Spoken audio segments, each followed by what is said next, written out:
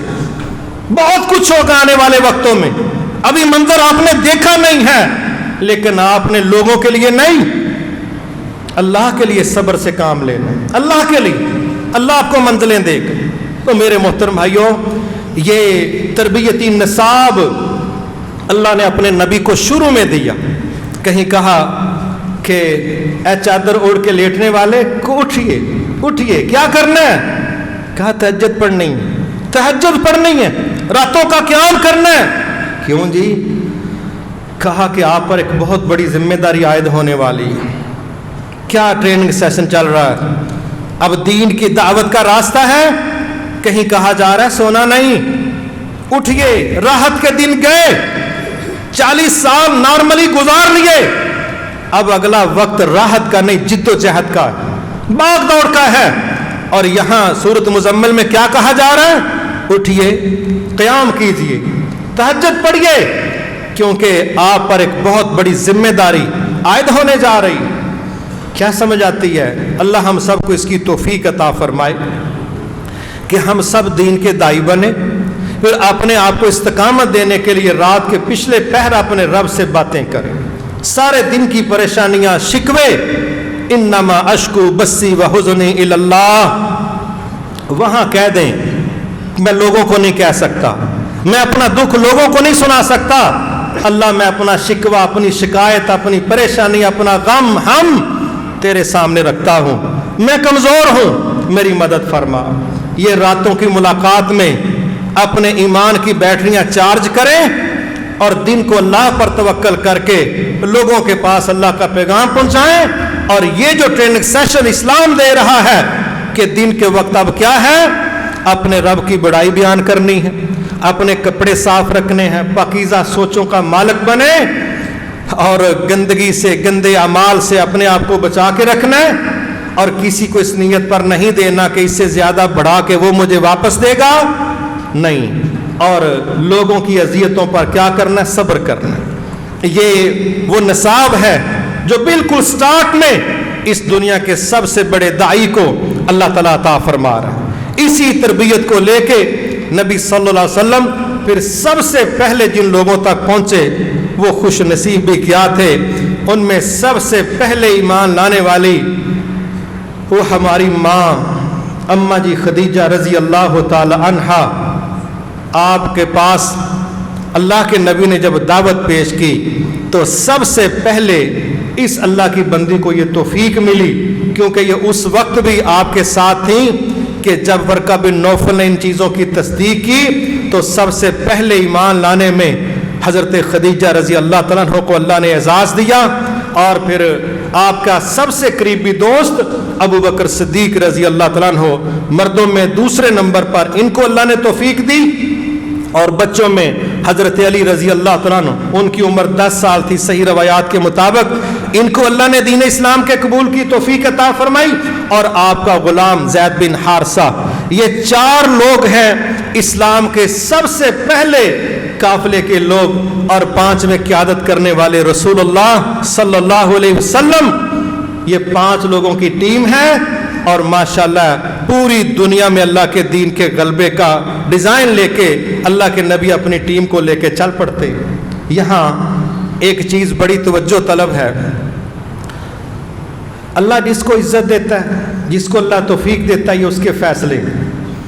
ہماری خواتین کو یہ باتیں ضرور سمجھنی چاہیے کہ کیا خواتین کے لیے یہ معمولی اعزاز ہے کہ سب سے پہلے اسلام کی توفیق اللہ تعالیٰ ایک عورت کو دے رہا ہے، ایک عورت کو، اور اس عورت نے دنیا کے سب سے عظیم شخص کو حوصلے دیے، حوصلے دیے۔ کیسے حوصلے دیے؟ ایک دن آپ بڑے پریشان تھے، آپ خود ہی بیان کرتے ہیں، اماں جی عائشہ کو ساری بات سنا رہے تھے، کہتے ہیں میں باہر سے بڑا پریشان ہو کے آیا تو میں خدیجہ کے ساتھ ہی ٹیک لگا کے بیٹھ گئے۔ ٹیک کس کے ساتھ لگائی؟ اپنی بیوی کے ساتھ، ہماری ماں کے ساتھ، اور ساری پریشانی بیان کر رہے ہیں، اور ہماری ماں آپ کو حوصلے دے رہی، آپ کو تسلیاں دے رہی۔ کس لیول کی وہ عظیم عورت ہوگی جو اس دور کے نبی کو حوصلے دے رہی ہے؟ یہی وجہ تھی کچھ دن گزرے، جبرائیل علیہ السلام تشریف لائے، اور انہوں نے کہا ہے اللہ کے نبی صلی اللہ علیہ وسلم، اللہ تعالیٰ نے حضرت خدیجہ کو سلام بھیجا ہے، اللہ تعالیٰ نے حضرت خدیجہ کو سلام بھیجا ہے، اور ان کو خوشخبری سنا دیں کہ جنت میں حضرت خدیجہ کے لیے ایک ایسا محل ہے جو سنگل موتی کو تراش کے بنایا گیا ہے، کوئی جوڑ نہیں، کوئی جوڑ نہیں، کوئی فنشنگ میں پرابلم نہیں، خوبصورتی کی انتہا ہے، ایک موتی کو تراش کے بہت بڑا محل بنایا گیا ہے، اور وہ محل حضرت خدیجہ کی پراپرٹی ہے، یہ ان کی ملکیت ہے، جنہوں نے سارا کچھ دنیا میں نبی کے قدموں میں نچھاور کر دیا، اللہ نے اس سے بہتر نعم البدل جنتوں کے اندر محل بنا کے اپنی اس بندی کے نام الاٹ کر دی۔ بچے معمولی نہیں ہوتے، 10 سال کی عمر میں حضرت علی کو یہ اعزاز ملنا کہ وہ اسلام کی پہلی ٹیم کا حصہ ہیں۔ آج کے دور کے بچوں کو بھی ان راستوں کا بڑی اچھے خوش اسلوبی کے ساتھ اختیار کرنا چاہیے، اور گھر والوں کو بھی چاہیے کہ وہ اپنے بچوں کو خیر کی طرف راغب کریں۔ اگر آج کے دور کے چھوٹے چھوٹے بچے یہ ڈیجیٹل دنیا کو، یہ الیکٹرانک دنیا کو، یہ نیٹ کی دنیا کو، یہ ویب سائٹوں کی دنیا کو، یہ سافٹ ویئر کی دنیا کو بڑا جانتے ہیں، تو یہ بچے اللہ کے دین کو بھی بڑا جان سکتے ہیں، بڑا جان سکتے ہیں۔ لیکن ہم نے ان کے پنگوں کے لیے ان کو ڈیوائسز پکڑا دی ہیں، اور جب باری آئی اللہ کے دین کی، نہیں یہ دی علی عمر کوئی نہیں، انہوں یوٹیوب کھول کے دو تو انہوں دسے گا دی عمر کیڑی ہے، تو انہوں تارے نظر آؤں گے کہ دی عمر کیڑی۔ یہ کیا طریقہ کار ہے کہ جب باری آئے فرض نماز کے پڑھنے کی، وہ 14-15 سال کا بھی ہو جائے تو کوئی عمر نہیں، اور جب باری آئے فون کی، اے پتر ویکھی ہاں کہ سیٹ ہوندا، مینوں تو پتہ کوئی نہیں لگتا، رہندا جو اودے کولے ہی تینوں پتہ دسے گا کہ سیٹ ہوندا ہے، یہ دے نال تم بھی اپ سیٹ ہوئیں۔ یہ بہت زیادہ ضروری ہے، ہم بچوں کو عام نہ سمجھے۔ 10 سال کی عمر ہے، پہلی ٹیم کا شخص ہے حضرت علی رضی اللہ تعالیٰ عنہ، پھر ہم دیکھتے ہیں غلام معاشرے کے، جی اس کا جی اسٹیٹس ہی کوئی نہیں، ان کی جی معاشرتی ویلیو کوئی نہیں، اور رہنے دو جی یہ کمی کمین لوگ ہیں، ان کو تو گنتا ہی کوئی نہیں، ان کے پیچھے وقت نہ ضائع کرو۔ نہ اسلام کی جو پہلی ٹیم ہے اسٹیٹس وائز، اس کا ایک شہسوار ایک غلام بھی ہے، ایک غلام بھی۔ لہٰذا ہم سب کی یہ ذمہ داری بنتی، ہم سب یہ چند چیزوں کو اپنی زندگی کا حصہ بنائیں۔ پہلی چیز یہ طے کریں کہ انشاءاللہ ہم اپنے سٹیٹس کے مطابق اللہ کے دین کے نوکر ہیں، اور اس کی دعوت کے لیے عملاً اپنے گھر سے نکلنا، دفتر سے نکلنا، اور لوگوں کے پاس چل کے جانا، اور لوگوں کو محسوس کروانا کہ اللہ کی قسم اللہ کے پیغام کے علاوہ میں تیرے پاس کسی اور غرض سے نہیں آیا۔ یہ منوائیں، یہ دکھائیں، یہ ثابت کریں، اگلا بندہ مانے کہ یہ ذاتی غرض سے میرے پاس نہیں آیا، یہ کوئی ذاتی رونا رونے میرے پاس نہیں آیا، یہ کوئی اپنی تکلیف لے کے میرے پاس نہیں آیا، یہ کسی لالچ کے تحت نہیں آیا، یہ اللہ کا پیغام لے کے آیا ہے، یہ سمجھتا ہے کہ میں اللہ کا پابند ہوں، یہ چل کے میرے ڈرائنگ روم میں آیا، یہ چل کے میرے دفتر میں آیا۔ واللہ آپ اندازہ کریں جب ہم یہ کام کریں گے اسلام کی کتنی بڑی ٹیم ہے جو ورکرز کے طور پہ تیار ہو جائے گی، اور جب خرابی کرنے والے لاکھوں اور اصلاح کرنے والے دو چار، تو پھر سمجھے اس کا نتیجہ کیا نکلے، کیا نتیجہ نکلے۔ تو آئیے ہم سب مل کے انشاءاللہ اللہ کے دین کے داعی بھی بنیں، اور یہ جو سلیبس اللہ نے اپنے نبی کو سکھایا ہے، راتوں کو اٹھ کے تہجد کا اہتمام کرنا، اور دن کے وقت اپنے کردار اور رویے اور نظریے کو ان آیات کی روشنی میں ترتیب دے کے باہر نکلنا، تاکہ اللہ ہمیں بھی ہدایت پر قائم رکھے اور اللہ ہمارے ذریعے کئی لوگوں کو ہدایت عطا فرمائے۔ یہ انشاءاللہ وہ پہلو ہے نبی صلی اللہ علیہ وسلم کی زندگی کا جو یہاں تک ہم نے بیان کیا، اور یہ جو اللہ تعالیٰ نے فرمایا تھا وَلِرَبِّكَ فَاصْبِرْ، آنے والے حالات ٹھیک نہیں ہیں، صبر کا اشارہ اس طرف اشارہ ہے کہ حالات آپ کی توقع سے ہٹ کے ڈسٹرب کرنے والے ہو سکتے ہیں، لیکن آپ نے ایڈوانس ہم آپ کو کہہ رہے ہیں صبر کا پہلو تھام کے رکھنا ہے۔ اگلے جمعہ میں انشاءاللہ ہم ان حالات کا تذکرہ کریں گے کہ جب حق بات کو لے کے اللہ کے نبی اس دنیا میں نکلے تو پھر آپ کو اور آپ کی ٹیم کو جن پریشانیوں کا سامنا کرنا پڑا، اور ان پریشانیوں میں جس طرح آپ نے سروائیو کیا، جس طرح ان کو فیس اور ڈیل کیا اور آگے بڑھتے گئے، ہمارے لیے آج کے دور میں وہ سب کی سب نمونہ ہے۔ انشاءاللہ اگلے جمعہ ہم اس میں بات کریں گے۔ اللہ تعالیٰ سے دعا ہے اللہ ہمیں اپنے نبی کے رستے پر چلنے کی توفیق عطا فرمائے۔ وما توفیقی الا باللہ العلی العظیم۔